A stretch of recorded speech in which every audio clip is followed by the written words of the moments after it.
igreja que eu pude pastorear. E ele está conosco nesse tempo de férias, por isso eu convidei para compartilhar conosco aquilo que Deus lhe tem falado na palavra. Estejamos atentos, estejamos com corações e ouvidos bem abertos para aquilo que o Senhor tem a nos dizer. Pastor Carlos, Deus o use.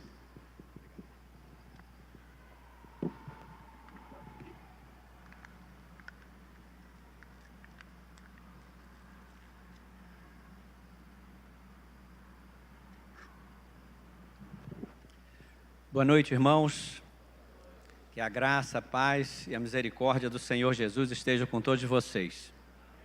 Sempre é uma alegria estar com os irmãos, com esta amada igreja. E também é um privilégio muito grande ter esta oportunidade para trazer a mensagem que Deus colocou em nosso coração para os irmãos. Sempre nos alegramos em rever os irmãos, essa igreja que está no coração da nossa família. Temos muitos amigos aqui. E pastor Tarcísio saindo de férias, a gente pegou ele lá em Feira de Santana, né? Aí ele falou assim, agora é minha vez, né? Está de férias, agora também nós vamos pegar você aí. E uma coisa interessante, né, que está acontecendo conosco, já depois de quase 10 anos aposentado, né? Entre aspas. Depois que a gente se aposenta, parece que a gente não tem tempo para mais nada, né? É tanta coisa. E aceitamos esse desafio, é um pastorado interino, estamos orando também por um obreiro que irá assumir o ministério daquela igreja e peço que os irmãos estejam orando. E uma coisa interessante, como havia dito, é que quando eu era jovem, eu pastoreava a velha Alvorada, né? E agora que sou velho, estou pastoreando a nova Alvorada, né? É umas contradições assim que a gente fica, né, sem entender, mas Deus tem os seus projetos, os seus planos e tem sido um privilégio pastorear esta amada igreja que foi organizada no nosso ministério, quando estávamos pastoreando a Igreja Batista Alvorada. Por isso que ela tem esse nome, Nova Alvorada. E quando ela foi organizada, o primeiro pastor foi o pastor Tarcísio, que pastoreou durante uns 9 anos, né? Mais ou menos aí 9 anos. E nós nos alegramos em ter este privilégio. Que os irmãos estejam orando pela nossa igreja. Trago o abraço da nossa igreja, um abraço fraterno da igreja Coirmã, lá em Feira de Santana. Sempre lembramos também dos irmãos em nossas orações. Nós vamos abrir as nossas Bíblias no livro de Gênesis, no capítulo 3, vamos ler os versículos de 1 a 8. Os irmãos podem permanecer assentados. Veja se ao seu lado tem alguém sem Bíblia, talvez um visitante. Aproxime a sua Bíblia, né, ou ceda a sua Bíblia para que ele possa ler, mas provavelmente vai ser também projetado aqui na tela, não vai ser necessário. Diz assim a palavra de Deus, Gênesis 3, de 1 a 8. Mas a serpente, mais astuta que todos os animais selvagens que o Senhor Deus tinha feito, disse à mulher: é verdade que Deus disse, não comam do fruto de nenhuma árvore do jardim? A mulher respondeu à serpente: do fruto das árvores do jardim podemos comer, mas do fruto da árvore que está no meio do jardim, Deus disse, vocês não devem comer dele, nem tocar nele, para que não venham a morrer. Então a serpente disse à mulher: é certo que vocês não morrerão, porque Deus sabe que no dia em que dele comerem, os olhos de vocês se abrirão, e como Deus, vocês serão conhecedores do bem e do mal.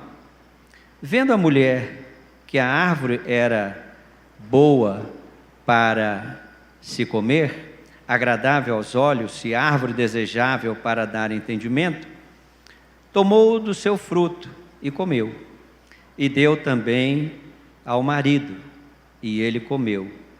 Então os olhos de ambos se abriram, e percebendo que estavam nus, costuraram folhas de figueira e fizeram cintas para si. Ao ouvirem a voz do Senhor Deus, que andava no jardim quando soprava o vento suave da tarde, o homem e a sua mulher se esconderam da presença do Senhor Deus entre as árvores do jardim. Que o Senhor nosso Deus nos ajude a entender a sua preciosa palavra. Vamos refletir sobre as grandes mentiras do diabo. As grandes mentiras do diabo. Como percebemos na leitura que fizemos e provavelmente lendo também os 2 capítulos anteriores que falam da criação do ser humano, do homem e da mulher, nós percebemos que o ser humano foi criado puro, sem maldade, sem pecado, mas, por outro lado, Deus criou o ser humano com livre-arbítrio, um ser moral, capaz de escolher, de decidir, de tomar decisões por sua conta própria. E por conta disso, por conta desse livre-arbítrio, ele também seria responsabilizado por suas escolhas. Ele teria que arcar com as consequências por tudo que ele viesse a fazer. E é interessante que Satanás, ele observava todas essas coisas, ele estava atento. E sabendo desse livre-arbítrio que o homem tinha, Satanás, não sabemos ao certo se ele se transfigurou numa serpente ou se ele possuiu aquela serpente. Não sabemos, apenas aparece já o relato de que era uma serpente e que falava. E lendo o livro do Apocalipse, capítulo 12, versículo 9, nós constatamos ali que esta serpente era Satanás mesmo. E se foi o caso de uma possessão, estamos vendo aqui o primeiro caso de possessão demoníaca num ser criado por Deus, num animal, assim como aconteceu também quando Jesus expulsou aqueles demônios do endemoniado gadareno, que eles possuíram aqueles porcos. Então existe essa possibilidade. Então nós não sabemos, que a Bíblia diz que o diabo, ele também se transforma ou se transfigura até no anjo de luz. Por que não numa serpente? E a palavra de Deus, lemos aqui, diz que este animal era o mais astuto, o mais sagaz, o mais esperto de todos os animais criados por Deus. Alguns estudiosos da palavra defendem que provavelmente era o animal mais lindo, mais bonito criado por Deus, e que ele não tinha a forma como nós conhecemos hoje, das serpentes. Talvez alguns acham que andasse sobre 2 pernas e que realmente tinha uma beleza encantadora para poder chamar a atenção da mulher. E é interessante que no original hebraico a palavra serpente é masculina, fala o serpente. Assim como semente também, quando fala lá em Gênesis 13:15, prometendo que viria um da semente de mulher que esmagaria a cabeça da serpente, também fala o semente. E aí vem Jesus, um homem. Deus se fez homem entre nós. E por causa dessa indução ao homem ao pecado, a serpente foi castigada. E quando nós lemos na palavra de Deus em Gênesis 13:14, percebemos ali o castigo. Diz que se tornou um animal repugnante e que rastejava pelo chão, comendo pó da terra. Por isso, a dedução de que a cobra, as serpentes, não eram, ou não foram criadas como nós as conhecemos hoje. E então, ela usa da sua beleza, do seu encanto, da sua sabedoria, da sua sagacidade, e provoca um diálogo com a mulher, com Eva. E diz aqui, o texto, que a serpente convence a mulher a comer aquela fruto proibido. Não sabemos que fruto era esse, mas estava ali como uma prova que Deus faria com o homem. E ela convence, e ela come do fruto, com a promessa de que iria ter conhecimento do bem e do mal. E aqui, irmãos, está registrado o relato de como o pecado entrou no mundo. E os teólogos chamam este acontecimento de a queda. Inclusive na minha Bíblia tem aqui no título, a queda, quer dizer, a queda espiritual e moral do ser humano, da humanidade, porque Adão e Eva estavam ali representando a humanidade, não somente eles. E foi o dia mais triste da história da humanidade. Foi um dia terrível, quando aquilo que foi criado belo, maravilhoso, inocente, sem pecado, puro, se tornou amaldiçoado, porque desobedeceu ao seu Criador. E este relato, irmãos, nós consideramos como um relato histórico. Não se trata aqui de uma lenda, de mitologia, não se trata aqui de uma parábola para explicar a queda do ser humano, como ele caiu, como ele pecou, mas nós entendemos que aqui é o autor, Moisés, recebendo instruções de Deus, inspirado pelo Espírito Santo de Deus, ele relatou exatamente como aconteceu. E nós encontramos a confirmação disso, principalmente no livro de Romanos, quando Paulo trata deste assunto da queda do homem. Então não foi simplesmente uma historinha, não foi simplesmente uma parábola, mas algo que realmente aconteceu. Um fato histórico que revela como Satanás é ardiloso, revela como Satanás, usando de mentiras, conseguiu tornar o ser humano numa criatura miserável, numa criatura totalmente diferente daquilo que Deus havia criado. E não somente a criatura humana, mas o mundo todo, toda a criação de Deus foi amaldiçoada por causa da entrada no pecado do mundo. E nós estamos vendo hoje a grande catástrofe que nós estamos envolvidos por causa da entrada do pecado no homem. E é Jesus que fala sobre este assunto que nós estamos tratando, das grandes mentiras de Satanás. Lá em João, no capítulo 8, versículo 44, ele fala claramente que chamou do diabo de pai da mentira. Ele é o pai de todos os mentirosos, que ele mente desde o princípio. Ele tem esse ímpeto de mentir para enganar as pessoas.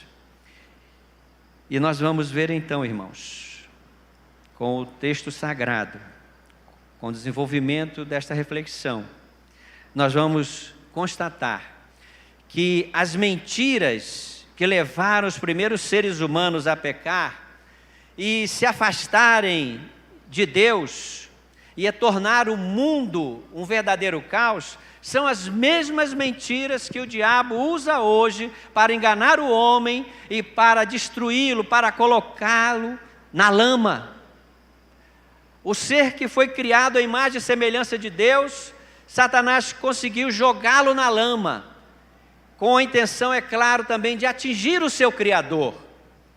E nós vamos constatar isso, e que isso sirva de alerta, para que estejamos atentos e não caiamos nas ciladas do diabo. Não vamos dar ouvidos ao diabo, porque ele continua a mentir e a enganar para levar as pessoas à destruição, tornando o ser humano um ser infeliz, condenado à morte eterna, separado de Deus por toda a eternidade. Quais são essas mentiras que eu considero grandes mentiras, porque são fundamentais? Ele mente, a toda hora nós sabemos disso, mas essas aqui marcaram realmente a história da humanidade e devemos estar bem atentos. A primeira grande mentira de Satanás é que o ser humano não deve confiar na palavra de Deus. Vejam aí no capítulo 3, no versículo 1. Mas a serpente, mais astuta que todos os animais selvagens que o Senhor Deus tinha feito, disse à mulher: é verdade que Deus disse? Olha só como ele já vai conversando, né? Já em tom de dúvida. Ele disse isso mesmo? Não comam do fruto de nenhuma árvore do jardim? Aí no versículo 4 diz: então a serpente disse à mulher: é certo que vocês não morrerão.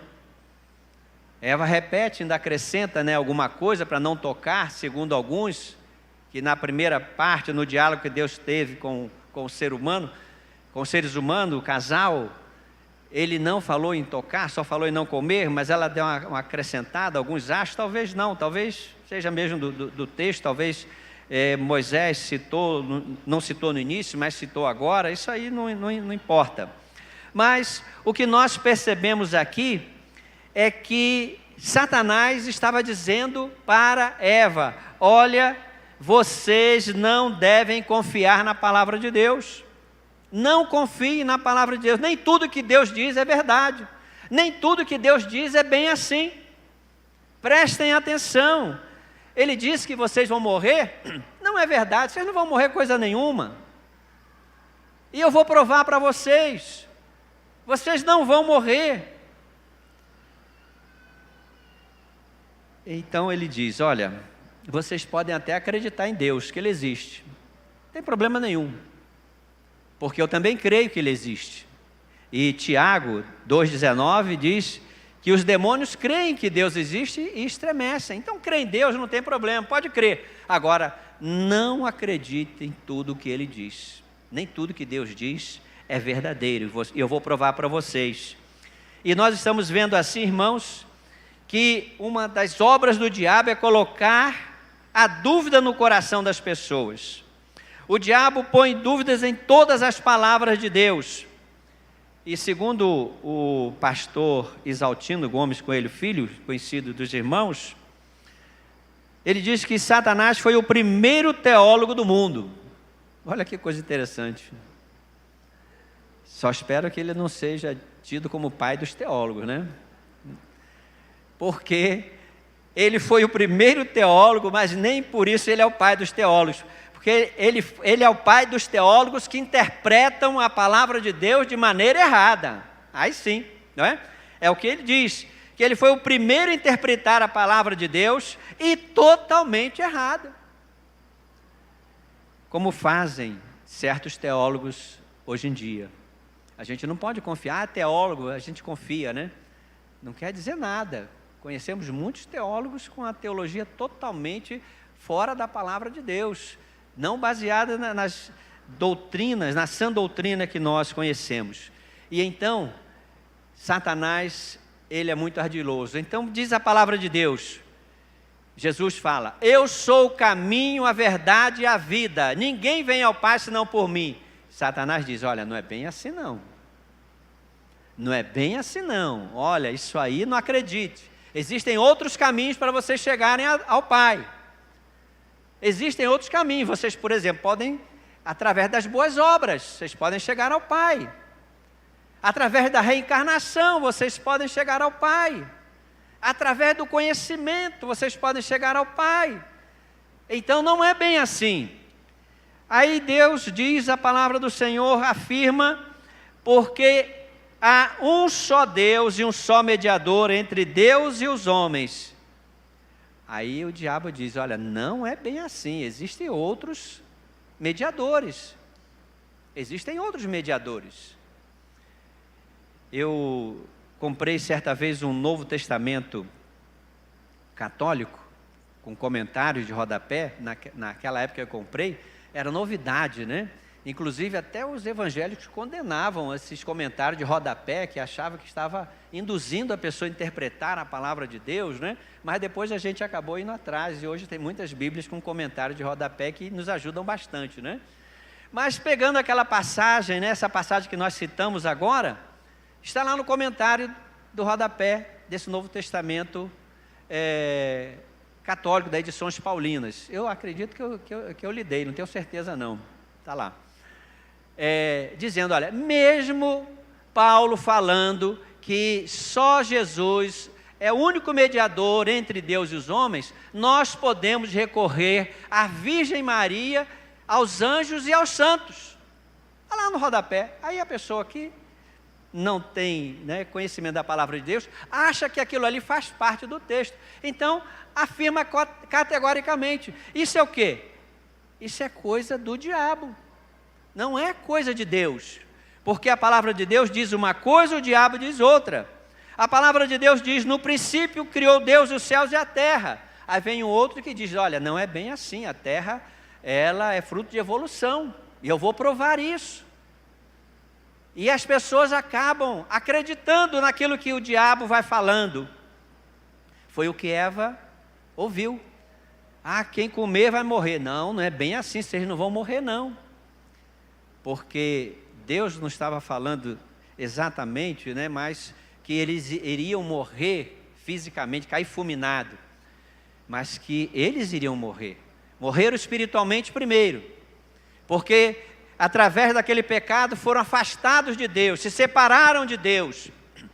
E como consequência também veio a morte física. É um castigo. Por isso que nós não aceitamos a morte.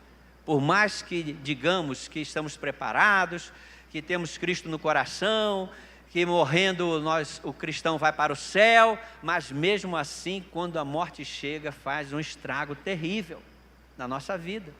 É duro, é difícil, porque morte é castigo. Ninguém aceita de bom grado um castigo. Então nós estamos vendo assim, que a palavra de Deus diz claramente, lá em Ezequiel, capítulo 18, versículo 4, a alma que pecar, esta morrerá. Mas Satanás diz, não é bem assim. E tem muita gente que acredita, continua achando que isso é verdade. A palavra de Deus diz, quem não crê já está condenado. João 3,18. E Satanás diz, olha, não é bem assim. Então, nós temos que ficar bem alertas, irmãos, porque Satanás, ele sempre vai dizer que a palavra de Deus não é verdadeira. E nós não podemos aceitar isso. Nós temos que crer somente na palavra de Deus. Satanás sempre foi mentiroso. E ele sempre vai mentir. Então, creia naquilo que a palavra de Deus está dizendo. Se a palavra de Deus está dizendo é assim, creia que é assim. Confie. Deus sempre fala a verdade. Então não acredite. Não caia nas armadilhas de Satanás. Fique com a palavra de Deus. Ele mentiu e sempre vai mentir. Então essa primeira mentira é que o homem não deve acreditar em tudo que Deus diz, que não deve acreditar na sua palavra. A segunda grande mentira é que o ser humano não precisa obedecer cegamente a Deus. Está aí no versículo 5. Porque Deus sabe que no dia em que dele comerem, os olhos de vocês se abrirão. Como Deus, vocês serão conhecedores do bem e do mal. Olha o que Satanás está dizendo aqui. Vocês estão de olhos fechados. Deus vendou os olhos de vocês. Vocês não estão vendo a realidade. Ele não quer que vocês vejam. Não obedeçam cegamente a Deus. Tire a venda dos olhos. Tem um mundo aí fora, maravilhoso, lindo, para vocês conhecerem. Essa venda está impedindo que vocês conheçam o mundo. Vocês estão perdendo muita coisa. E quando eu vejo isso aqui, irmãos, eu vejo quantos jovens que caem nessa armadilha de Satanás.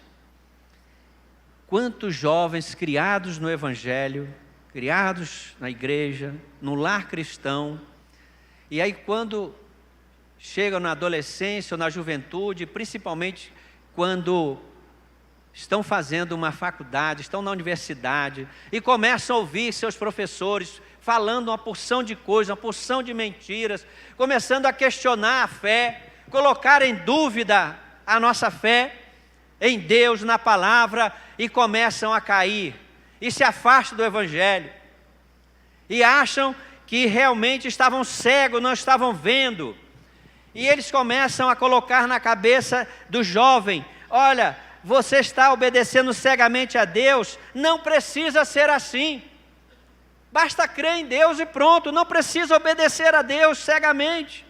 Vocês são bitolados, vocês são radicais, vocês são fundamentalistas, vocês são fanáticos. Não é assim.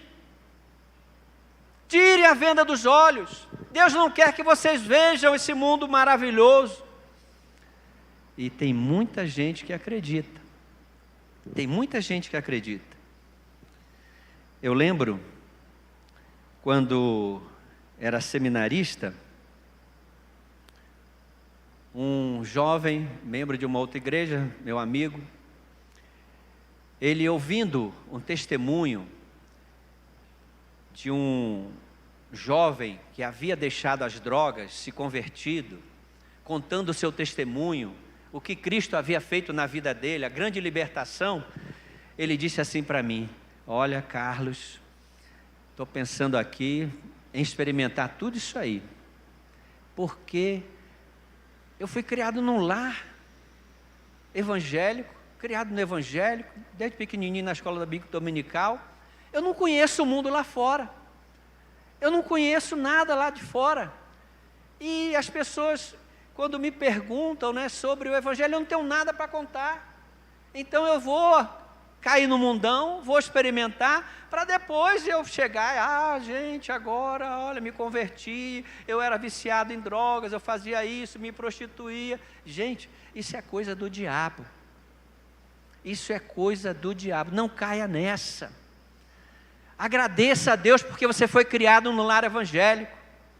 Não fique preocupado, o que eu vou contar, qual é meu testemunho. Conte seu testemunho, conte, diga: olha, eu sou uma pessoa privilegiada, eu nasci num lar evangélico, fui criado num lar evangélico, fui criado numa escola bíblica dominical, eu estudo a Bíblia desde pequenininho, que me ensinam as Sagradas Escrituras, nunca me envolvi com essas porcarias, eu sou um privilegiado, nunca botei um cigarro na boca, nunca bebi uma bebida alcoólica, nunca me prostituí, nunca me envolvi com nada errado.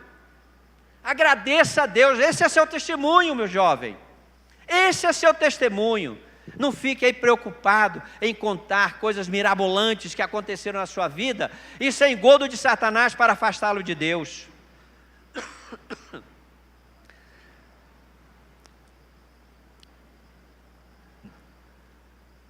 Nós temos que obedecer cegamente a Deus.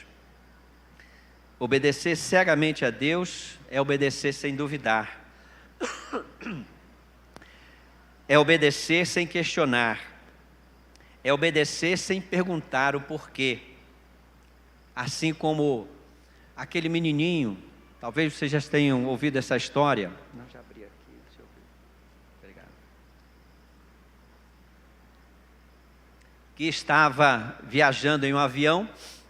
De repente aquele avião entrou numa turbulência e o avião começou a sacudir e o povo começou a gritar apavorado e vamos morrer, e gente lá rezando, gente orando, gente confessando os pecados, e aquele menininho lá no seu celular, tranquilo, até que o passageiro que estava ao seu lado, vendo a tranquilidade daquele menino, perguntou assim: ô menino, você não está com medo não? Você não está assustado?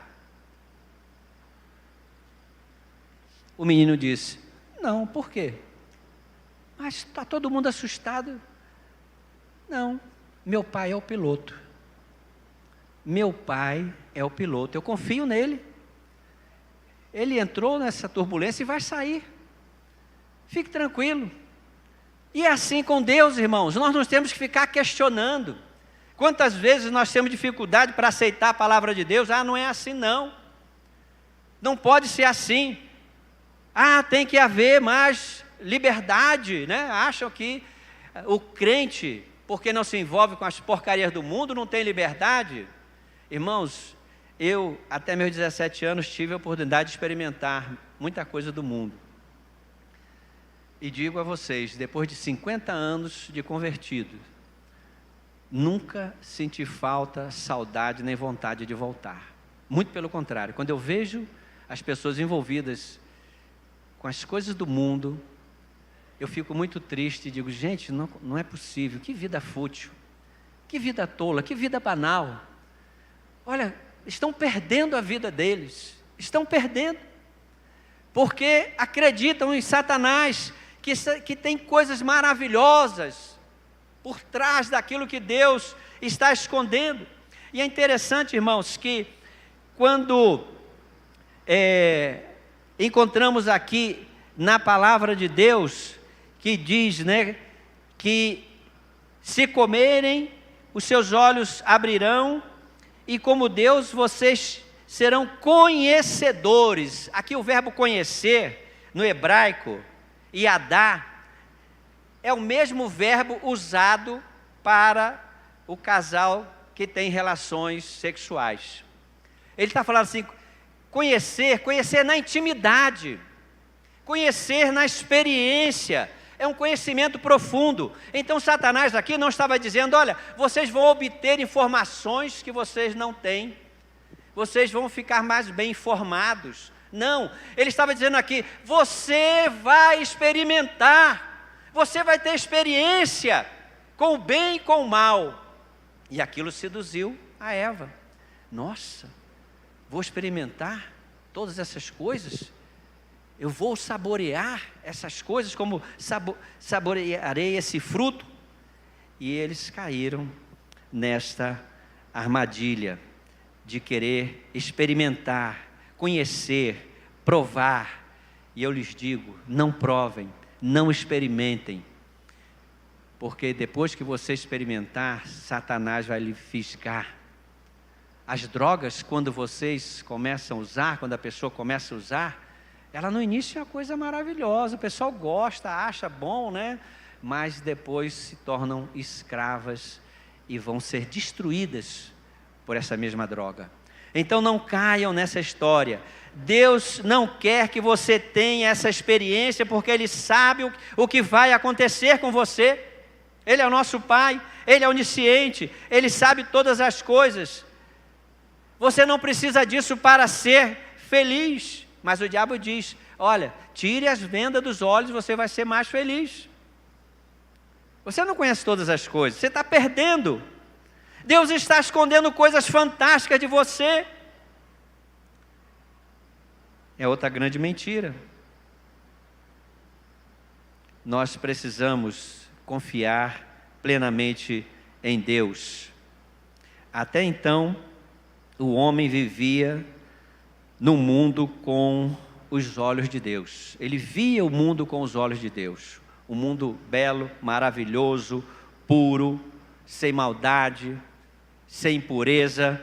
Mas depois que ele desobedeceu a Deus, ele passou a ver o mundo com os olhos do diabo, com os olhos daquele que ele acreditou, e começou então a experimentar coisas terríveis que ele não deveria experimentar, que Deus estava fazendo de tudo para evitar que acontecesse. Então os irmãos percebem aqui no texto que depois que eles comeram, que os seus olhos foram abertos, eles não se sentiram mais felizes, eles não se sentiram realizados, eles não se sentiram plenos, satisfeitos. Olha, que maravilha, realmente o diabo tinha razão, eu agora sou mais feliz, eu agora estou realmente num paraíso que Deus estava me escondendo. Mas muito pelo contrário, a palavra de Deus diz que, no versículo 7, então os olhos de ambos se abriram, e percebendo que estavam nus, costuraram folhas de figueira e fizeram para si aventais ou cintas, como diz aqui a minha versão. E mais ainda, ao ouvirem a voz do Senhor seu Deus, que andava no jardim quando soprava o vento suave da tarde, o homem e sua mulher se esconderam da presença do Senhor seu Deus e entre as árvores do jardim. Vejam, antes da queda, eles eram felizes, tinham comunhão com Deus, não tinham vergonha de estarem nus, não tinham nem consciência de pecado, de coisa errada, eram felizes, mas foram avançar. E aí eles começaram a perceber primeiramente a nudez espiritual deles.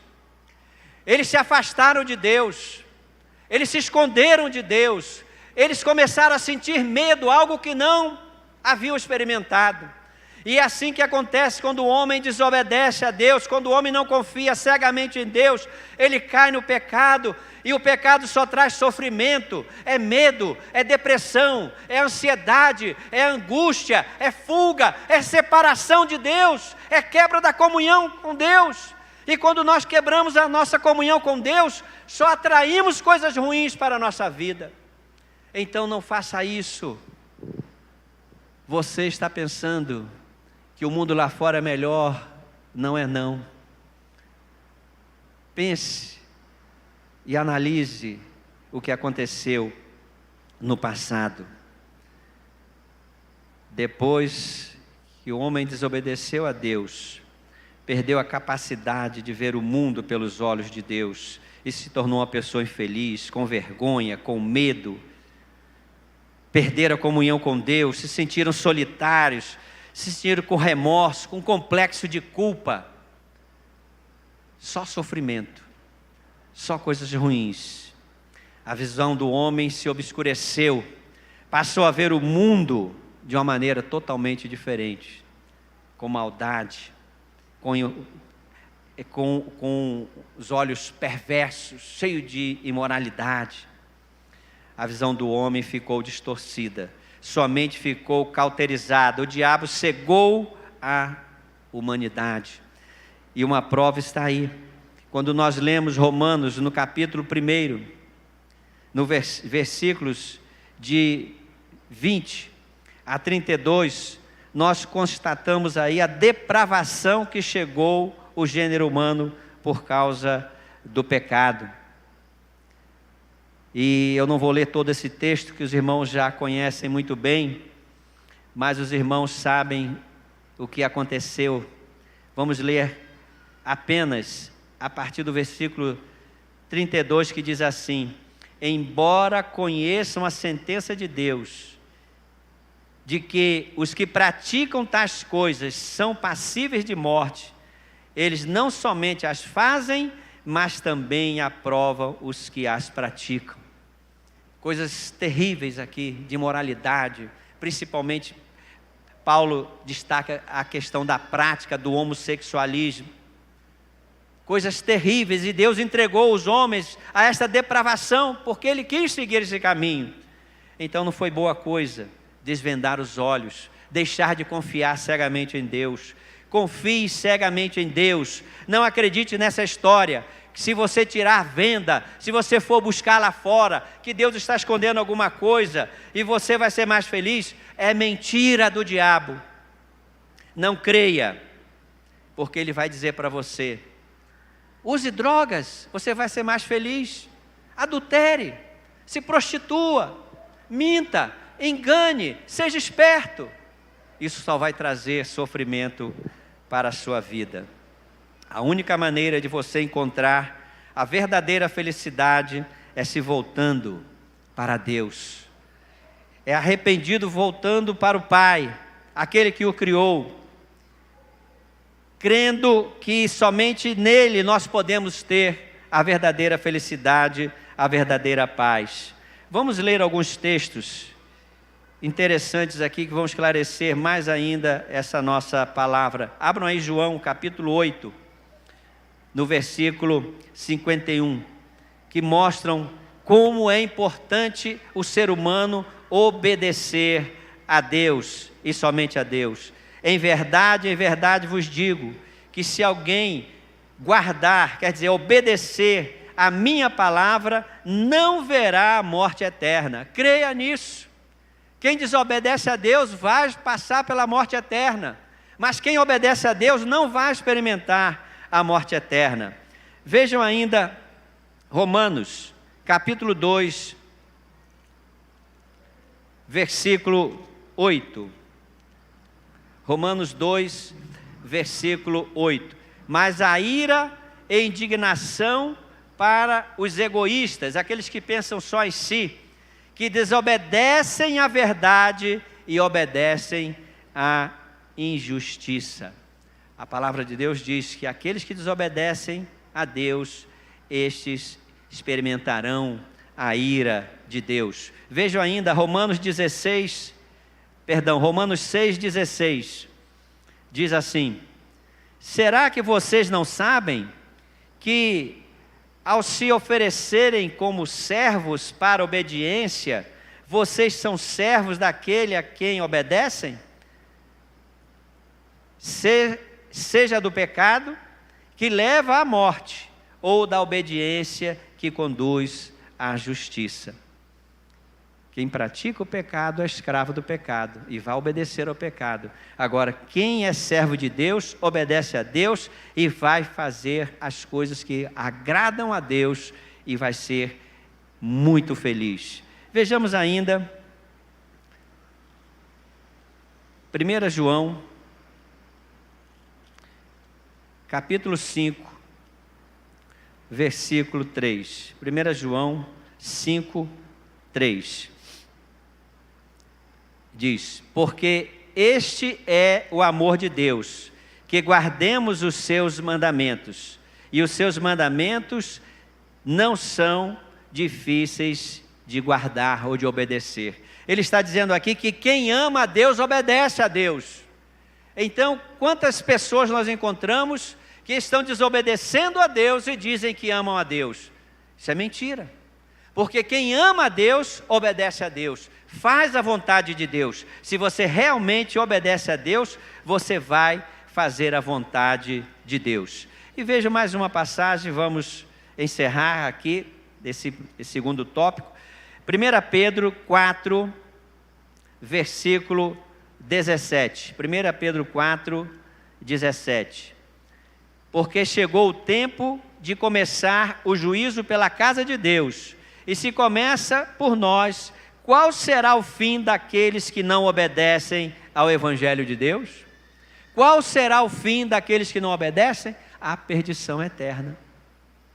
A perdição eterna. Portanto, não creia nessa mentira que não devemos obedecer cegamente a Deus. Devemos obedecer sim, fechar os olhos e nos entregarmos ao Senhor, porque Ele nos ama, Ele quer o nosso bem. E quem obedece a Deus, com certeza é muito mais feliz, não tenho dúvida nenhuma. Então não caia nessa mentira, não obedeça a Satanás, obedeça sim ao nosso Deus.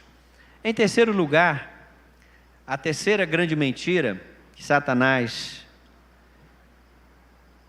conseguiu ludibriar o primeiro casal criado por Deus, é que o ser humano seria como Deus.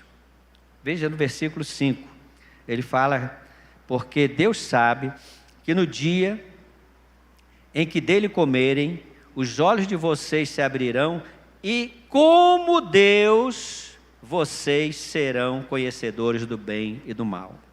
Então vejam aqui a artimanha de Satanás. Atingiu o orgulho do homem. E eu creio aqui que foi o primeiro pecado. O orgulho. Serei como Deus. Serei igual a Deus. Serei como Deus, conhecendo o bem e o mal. Ele quis ser igual a Deus. E por isso foi a sua queda. Desde então o homem tem procurado viver independente de Deus. Quando o homem procura viver independente de Deus, ele está dizendo que ele se acha um Deus, que ele se acha ser o próprio Deus. Quando o homem se sente um Deus, ele quer seguir seus próprios caminhos. Ele não quer obedecer a Deus, ele não quer estar sob o domínio de Deus, ele quer ser um ser independente. Ele quer autonomia para caminhar, fazer o que quer, inclusive autonomia ética para fazer suas próprias leis. Se eu sou um Deus, eu posso criar minhas próprias leis. Se eu sou um Deus, eu posso viver como eu quero. Se eu sou um Deus, eu posso viver da maneira que eu acho que é melhor. E o que eu faço não é errado, porque eu sou Deus, eu criei, eu pensei. E nós estamos vendo a humanidade caminhando desse jeito, querendo se tornar autossuficiente, independente de Deus. E é interessante, irmãos, que esse desejo brotou primeiramente no coração do próprio diabo. Quando nós lemos aí Isaías, no capítulo 14, versículo 12, esse texto está falando, os teólogos concordam com isso, está falando aqui sobre a queda de Satanás. Como aconteceu? Diz assim: veja como você caiu do céu, ó estrela da manhã, Lúcifer, estrela d'alva, né? Filho da alva, veja como você foi lançado por terra, você que debilitava as nações. Você pensava assim: subirei ao céu, exaltarei o meu trono acima das estrelas, e assentarei no monte da congregação, nas extremidades do norte. Subirei acima das mais altas nuvens, e serei semelhante ao Altíssimo. E qual foi o resultado? Mas você descerá ao mundo dos mortos, no mais profundo abismo. Aquilo que surgiu no coração de Satanás, ele queria passar agora para o homem. Olha, você pode ser Deus. Você pode. E ele não contou que ele tentou fazer isso e se deu mal. E se tornou o diabo, se tornou um Satanás. Era um anjo de luz. Servia a Deus, mas quis ser igual a Deus. E hoje nós temos vários teólogos, como nós falamos no início, que são filhos de Satanás, primeiro teólogo do mal, que dizem que o homem é Deus. Por exemplo, Benihim, autor do livro Bom Dia Espírito Santo, que infelizmente muitos crentes bons estão lendo esse livro por aí, ou já leram, né? Achando que é um livro maravilhoso. Pedia para os membros da sua igreja repetir: eu sou um homem Deus. Eu sou um homem Deus. Pedia para a igreja repetir. Kenneth Hagin, no seu livro Palavra da Fé, página 14, afirma: você é tanto uma encarnação de Deus como Jesus Cristo o foi. Você é igual a Cristo. Você é igual a Cristo, encarnação de Deus. Kenneth Copeland afirmou em uma de suas pregações: você não tem um Deus dentro de você, você é um Deus. Você é um Deus. E o homem tenta então se apoderar dessa palavra de que ele é um Deus. Ele tenta então se sentir um Deus e procura agir como Deus. E nós podemos perguntar: quando o homem se sente um Deus? Um exemplo, irmãos, é quando ele diz: eu não preciso de Deus. Está passando as maiores dificuldades, ou mesmo que não estejam passando, principalmente se tem uma riqueza material, se sente um Deus. Eu não preciso de Deus, o dinheiro que eu tenho compra tudo que eu quero. Para que Deus? Deus serve para quê? Para dizer não faça isso, não faça aquilo? Eu não quero isso, eu quero fazer tudo que der na cabeça. Tudo que o meu dinheiro possa comprar, eu quero comprar, eu quero experimentar. Então, que Deus? Eu não preciso de Deus. Quando ele diz: eu não preciso de um Salvador, ele está se achando um Deus. Eu não preciso de Salvador. Vá pregar essa mensagem para outras pessoas. Eu me basto, eu sou autossuficiente, eu não preciso de Salvador. Ele está dizendo: eu sou Deus. Nós temos percebido, irmãos, a cada dia a ciência evoluindo.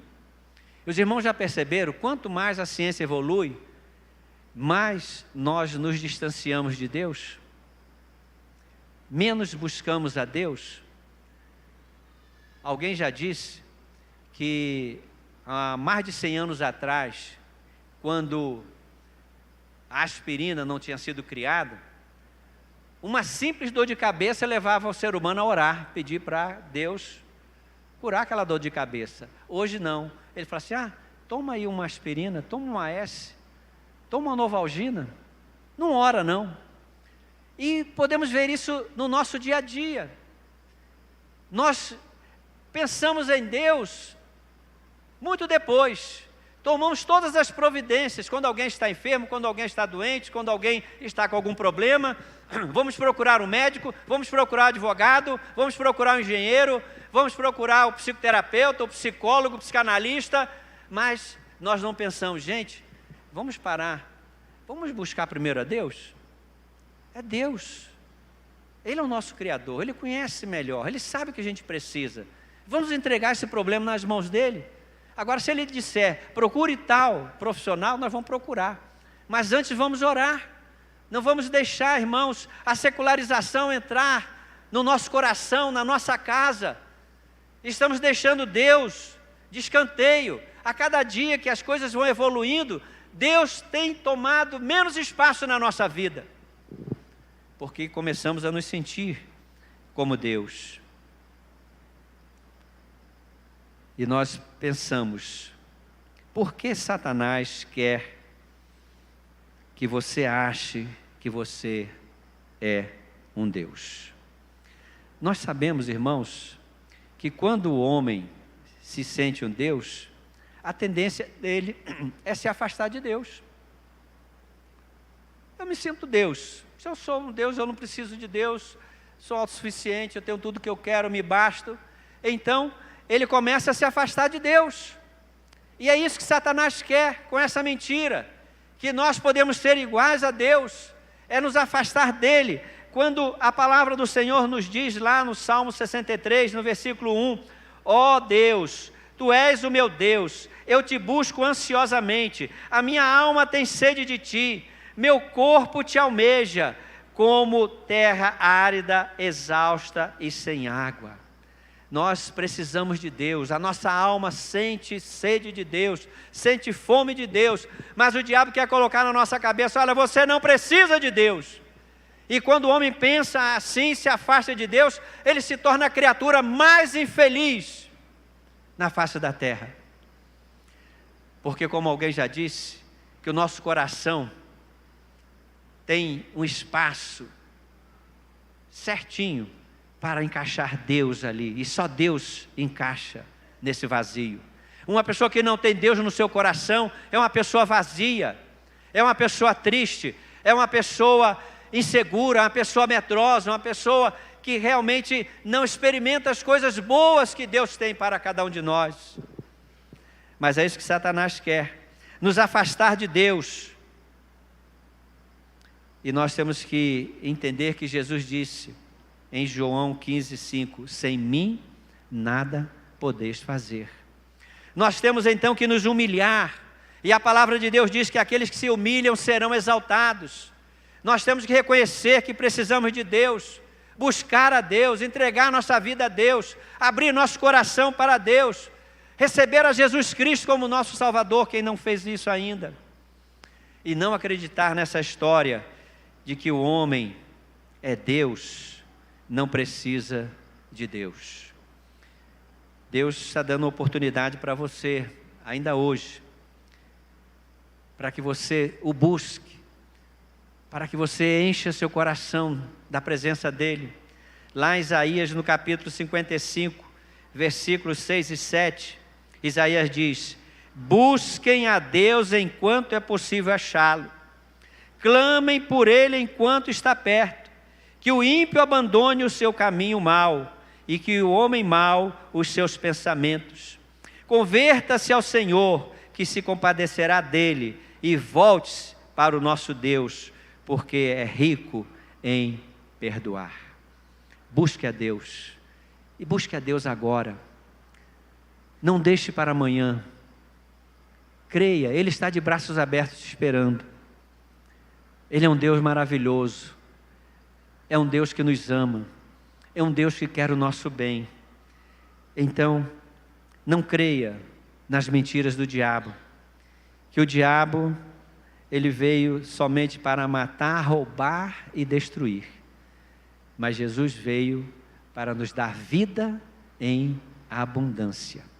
Creiamos, pois, nas verdades bíblicas, jamais venhamos desconfiar de Deus, jamais venhamos negar a palavra de Deus, confiando na palavra de Deus, porque Deus quer o nosso bem, confiando cegamente em Deus, porque Ele conhece o que mais precisamos, e jamais querendo tirar Deus da nossa vida, seria um caos, seria destruição. Portanto, resista ao diabo.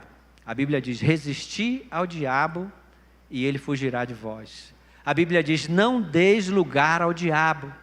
Sejamos atentos e não vamos crer nessas mentiras. Confiemos plenamente na palavra de Deus, porque Deus nos ama e quer o nosso bem. Que Deus nos abençoe e nos ajude a confiar somente na palavra de Deus. Amém.